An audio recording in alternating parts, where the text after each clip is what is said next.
Sepakat semua ulama dalam mazhab apapun juga, Maliki, Hanafi, Hambali, Syafi'i, semuanya bahkan di mazhab yang di luar mazhab ahli sunnah pun juga menyepakati metode ini, yaitu metode yang terutama dan paling utama adalah syuhrah wal istifadah, yang artinya keterkenalan, dikenalnya, dan istifadah itu tersebar di daerah tersebut.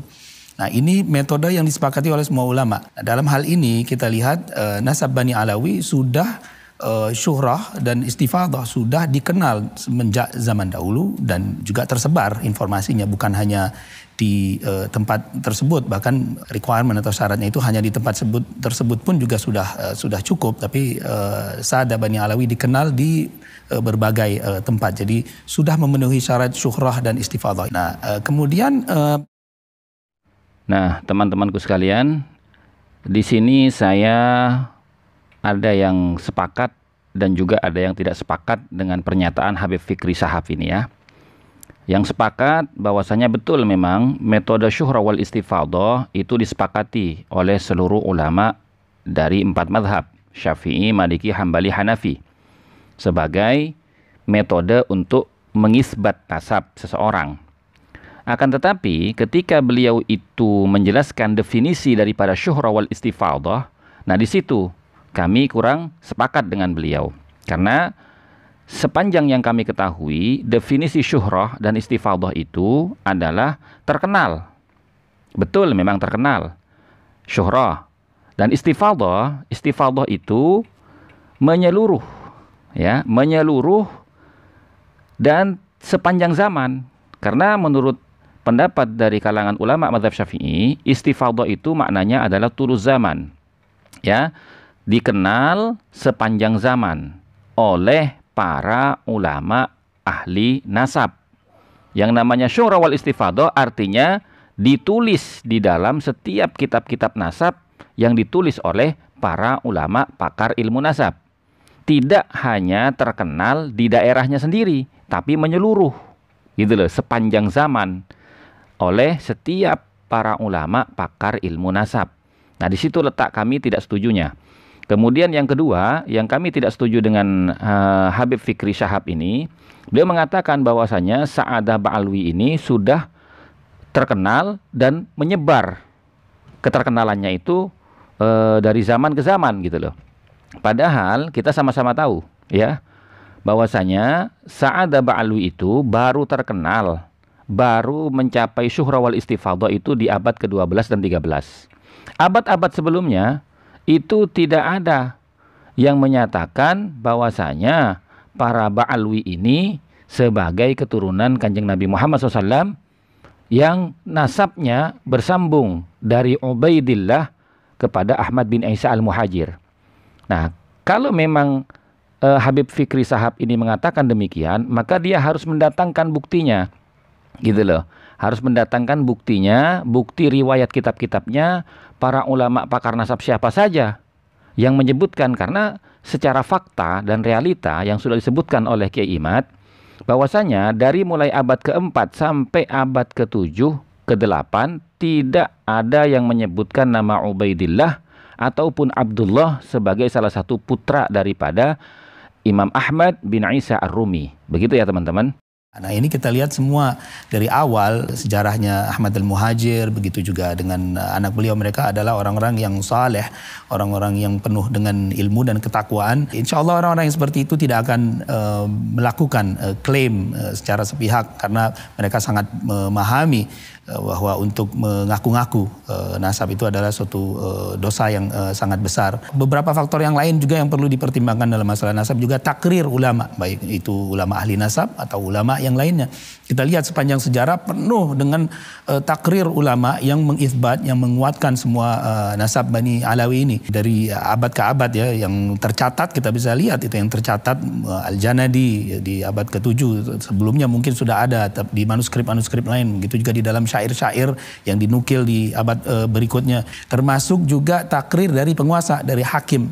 Kita lihat takrir dari para penguasa, Imam Yaman misalkan di abad ke-14 juga mengithbat, abad ke-13 juga mengithbat. Demikian juga dengan penguasa di Hijaz pada saat itu, Ashraf juga dari golongan syarif.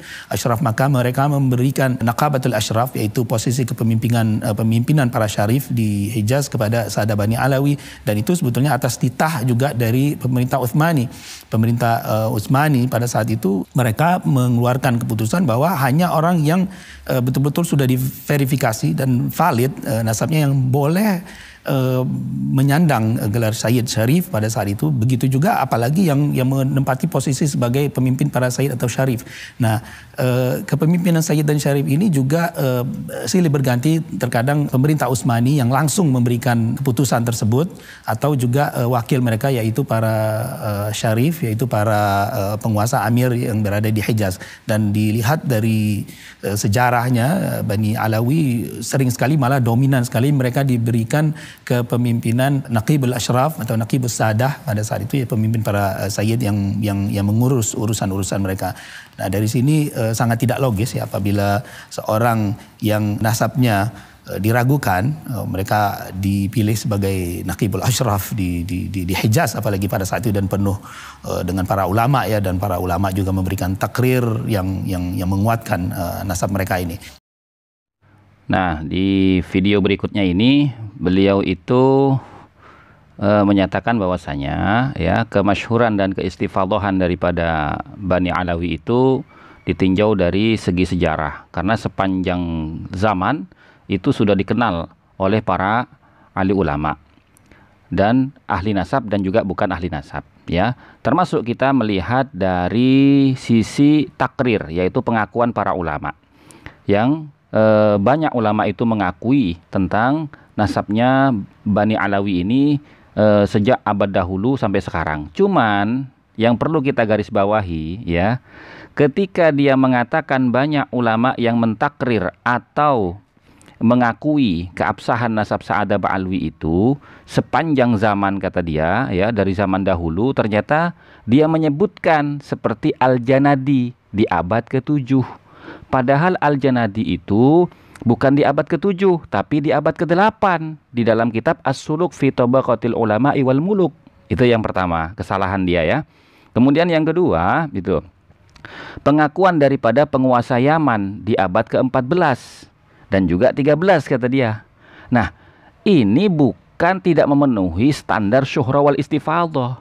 Syuhra wal istifadhah itu sejak masa hidupnya Imam Ahmad dan Ubaidillah sampai sekarang itu diakui berturut-turut, berkesinambungan dari kitab ke kitab, dari zaman ke zaman oleh seluruh para ulama, khususnya para ahli ulama pakar nasab, kan begitu.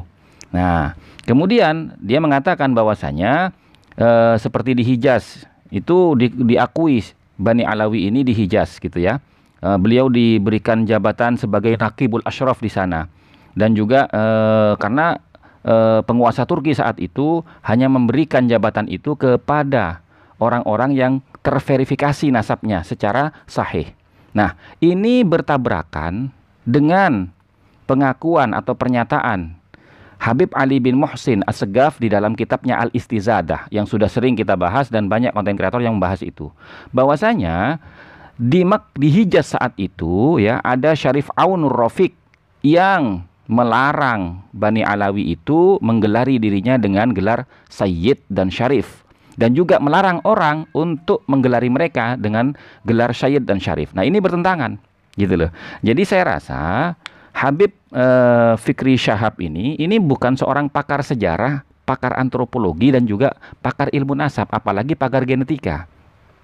Intinya beginilah, kalau memang Sayyid Fikri itu yakin dengan pendapatnya ya, hendaknya dia menjawab tantangan diskusi daripada Kiai Haji Imaduddin Utsman Al-Bantani gitu loh, supaya dialog ini dialog yang hidup, karena tidak dialog satu sisi tapi kedua belah pihak.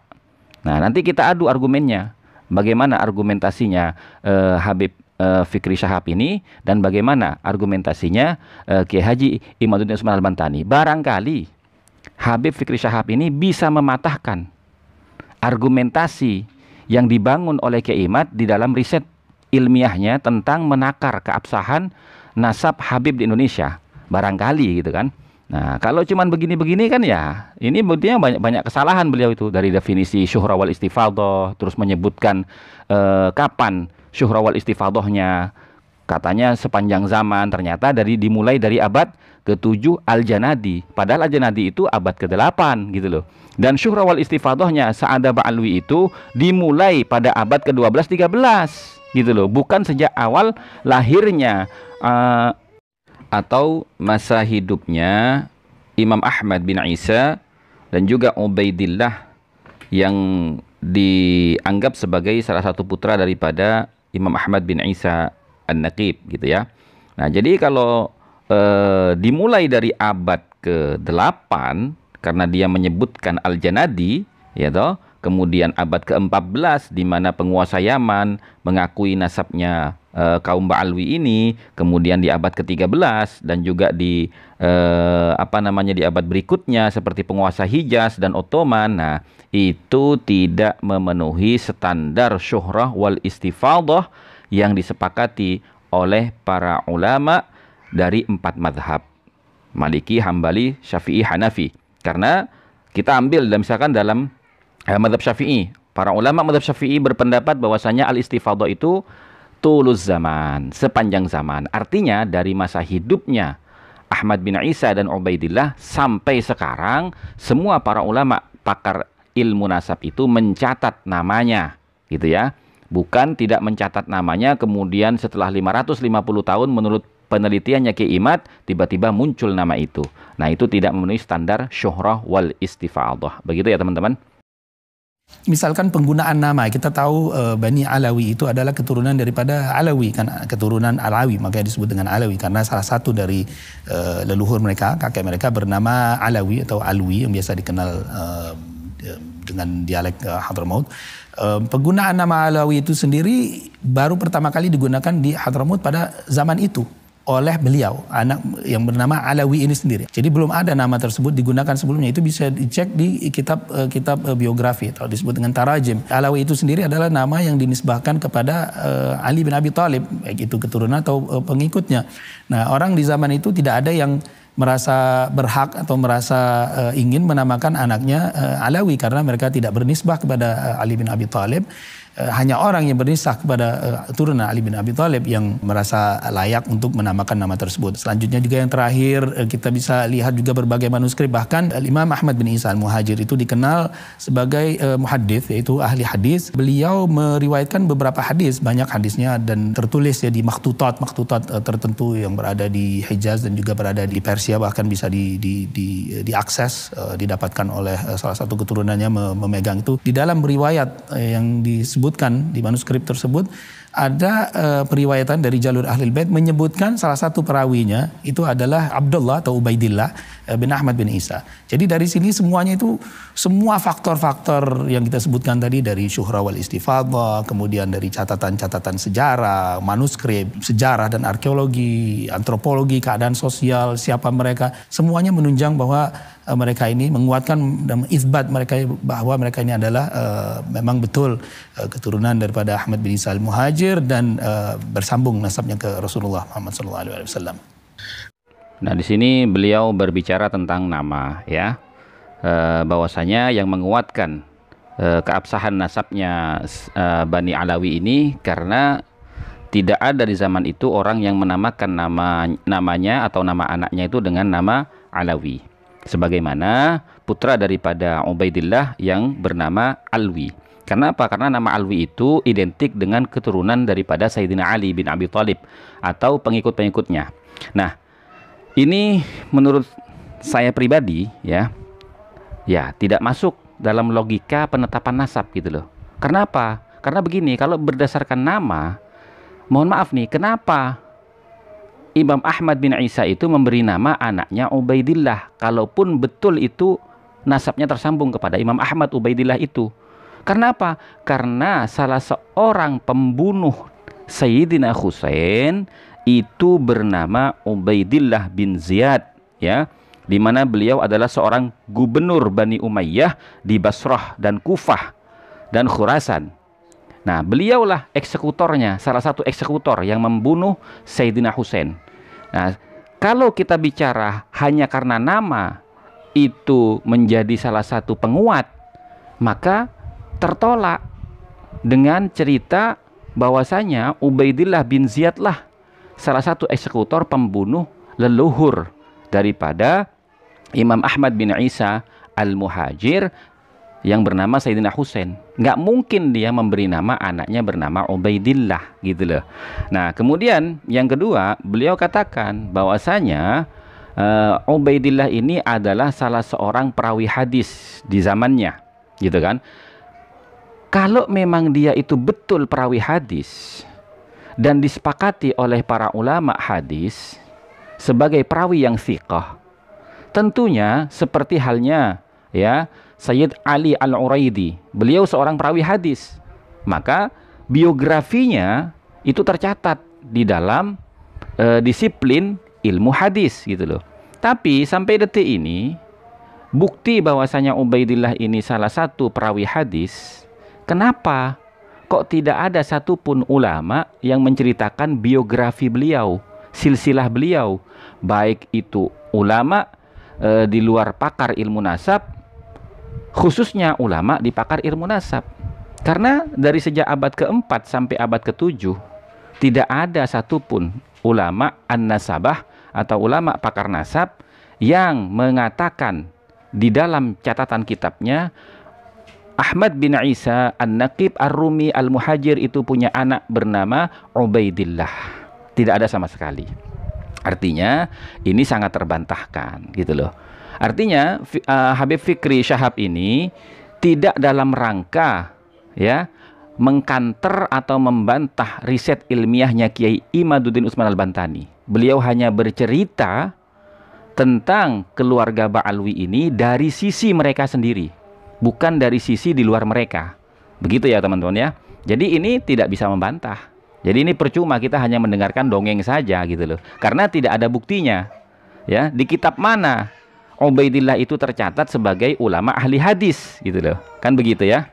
Memang hal ini sudah pernah terjadi sebelumnya di masa lalu. Juga ada yang meragukan nasab para sayyid dari grup yang lain juga. Cuma memang kita lihat di saat ini banyak di amplify atau diperkuat oleh medsos ya, di internet, di era internet ini. Dulu kan belum ada. Ya, hal ini memang bukan hal yang baru. Kita bisa lihat bahkan nasab para sadah, kelompok sadah yang sudah sangat terkenal sekalipun juga di challenge atau ditantang. Ada juga yang tidak percaya dengan hanya mengandalkan 1-2 tulisan gitu. Jadi mereka menggunakan logika saja. Mereka mencoba menegasi nasab-nasab yang sudah masyhur. Misalnya bahkan nasab Qatadat itu, Al-Qatadat itu para asyraf Mekah, para penguasa-penguasa Mekah zaman dahulu dan Madinah juga. Itu mereka adalah para amir-amir di Mekah dan Madinah sampai ratusan tahun ya. Mereka bahkan nasabnya dianggap mutawatir, disebutkan oleh Ibnul Katsir, oleh Ibnul Athir. Itu pun juga ada yang meragukan, dianggap mereka ini datang menisbahkan diri karena mereka menjadi penguasa pada saat itu, menisbahkan diri kepada keturunan Rasulullah, menisbahkan diri kepada Sayyidina Al-Hasan bin Ali. Begitu juga dengan nasab Syekh Abdul Qadir Al-Jailani, bahkan menjadi masalah. Para ahli nasab pun juga ada bahkan yang men-challenge, istilahnya meragukan nasabnya, seperti Ibn Inabah sendiri. Memang ada beberapa versi gitu, dan beliau juga dianggap tidak pernah mengklaim nasabnya ketika beliau hidup, karena baru cucu beliau yang menyatakan hal tersebut. Tentu kita tidak menerima. Kita lihat siapa Syekh Abdul Qadir Jailani, orang soleh, begitu juga cucu beliau. Kemudian juga misalkan nasab dari keturunan Raja Maroko yang sangat dikenal sekarang ini, mereka Al-Hasani, keturunan dari Imam Al-Hasan. Mereka mempermasalahkan salah satu datuk mereka yang di atas sekali itu namanya Al-Qasim. Al-Qasim bin Muhammad, anak daripada Imam Muhammad Nafsu Zakiyah, salah satu leluhur mereka.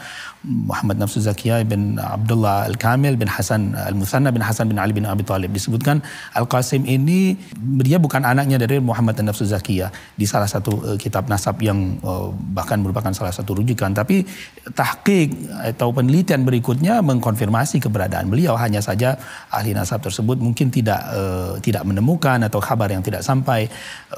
Juga juga dengan salah seorang keturunannya Hasan Ad-Dakhil, keturunannya yang dikenal dengan grup Al-Alawiyin, Al-Filaliyin di Maroko, kemudian juga Al-Ayashi misalkan di Hijaz, ya, yang orang mempermasalahkan karena salah satu daripada kakek mereka tidak tertulis kitabnya di zaman itu. Nah, tidak tertulis itu kan bukan berarti tidak ada figurnya itu, apalagi kalau ingin dikaitkan di zaman tersebut. Karena nah, kemudian di sini beliau Habib Fikri Syahab ini memberikan perumpamaan tentang status nasabnya Ubaidillah yang diragukan intisabnya kepada Ahmad bin Isa Ar-Rumi dengan contoh misalkan kata beliau ya keluarga Al-Qatadah, di mana Al-Qatadah bin Idris ini yang menisbatkan silsilah nasabnya kepada Abdullah bin Muhammad bin Musa Ats-Tsani.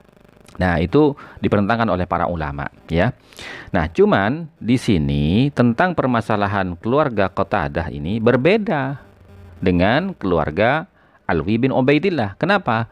Karena di silsilah nasab Qatadah ini mayoritas ulama pakar nasab tidak menyebutkan bahwasanya Abdullah itu punya keturunan. Tapi ada 1-2 kitab yang menyebutkan. Artinya derajat keluarga Qatadah ini sangat berbeda dengan keluarga Alwi bin Ubaidillah atau kaum Ba'alwi. Berbedanya di mana? Kalau keluarga Qatadah ini nasabnya itu ya ikhtilaf. Ya, ada perselisihan pendapat antara ulama yang mayoritas dengan sebagian kecil ulama yang mengatakan, mayoritasnya ulama itu mengatakan Abdullah bin Muhammad bin Musa Ats-Tsani itu tidak punya keturunan, sementara sebagian kecil ulama mengatakan punya keturunan, gitu loh. Nah, kalau Ubaidillah itu semua para ulama dari abad ke-4 sampai abad ke-8 tidak ada yang menyebutkan bahwasanya Ahmad bin Isa Ar-Rumi itu punya anak bernama Ubaidillah. Jadi ini analogi yang tidak tepat, gitu ya. Kemudian yang kedua, beliau menganalogikan atau membuat perumpamaan seperti keluarga Syekh Abdul Qadir Al-Jailani, di mana nasabnya itu dipertentangkan oleh para ulama.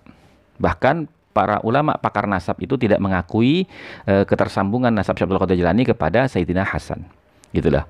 Tapi keluarga Syekh Abdul Qadir Al-Jailani berikut dengan keluarga kerajaan Maroko yang diragukan ketersambungannya karena beliau bersambung kepada Qasim bin Hasan As-Sibt, ya, itu diselesaikan dengan tes DNA.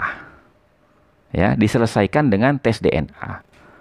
Ketika keluarga Syekh Abdul Qadir Al-Jailani di Syria melakukan tes DNA, begitu juga keluarga kerajaan Maroko melakukan tes DNA, alhamdulillah hasilnya positif, ya.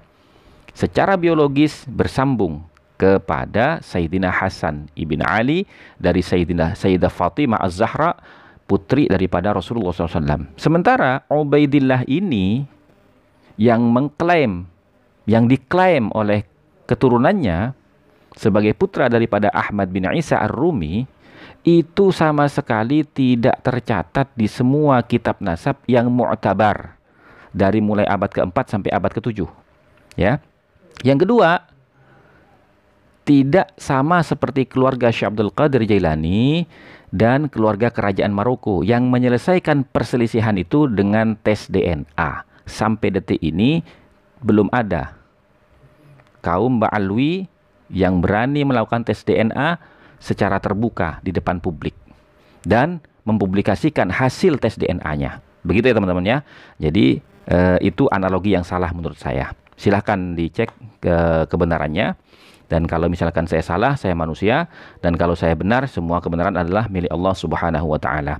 Wabillahi taufiq wal hidayah. Wassalamualaikum warahmatullahi wabarakatuh.